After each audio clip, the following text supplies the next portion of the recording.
We also advocate for mental health services to be placed in neighborhoods and schools with a high population of people of color. I live in a community and society where mental health isn't viewed as something that needs to be taken care of.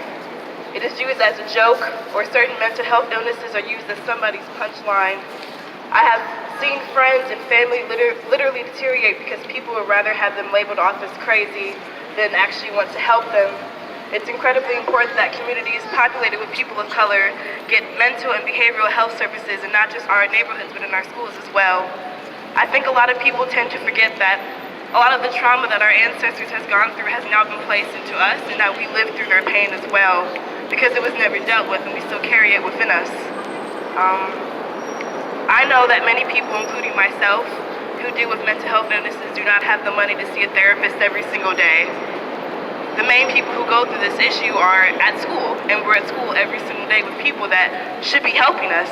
And this bill, the HB 4208, which would help mental health services be installed in schools, would really help a lot of these students who are going through this issue the most.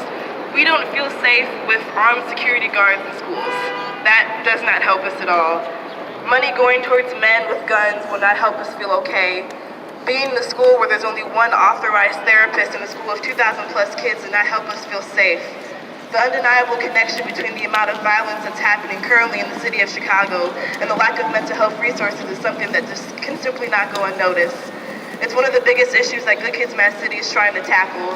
The argument of saying a child is a product of where they come from is invalid if we continuously ignore the actual hardships that they go through, and see that a child of color growing up in a world where they continuously have targets placed on their backs, a lack of resources, schools being shut down, and no mental health services being implemented in these schools that make it, it's almost impossible for a child to not go down the wrong path. So this is for the voices who don't have a chance to advocate for this bill, because since they lack the resources that we're now fighting from, their only sense of release was to take away their own life. And this is for the people who painfully live in silence because they feel if they do speak up, their voices will be ignored. The HB 4208 bill is something that we need to potentially guarantee so many of us a longer life. So it's important that our elected officials finally do their job and listen to us for once. So that way suicide rates will continuously go up. People feel like when they're in school that they won't feel safe. And so many people who deal with these mental health issues can finally get the help that they need. Thank you so much.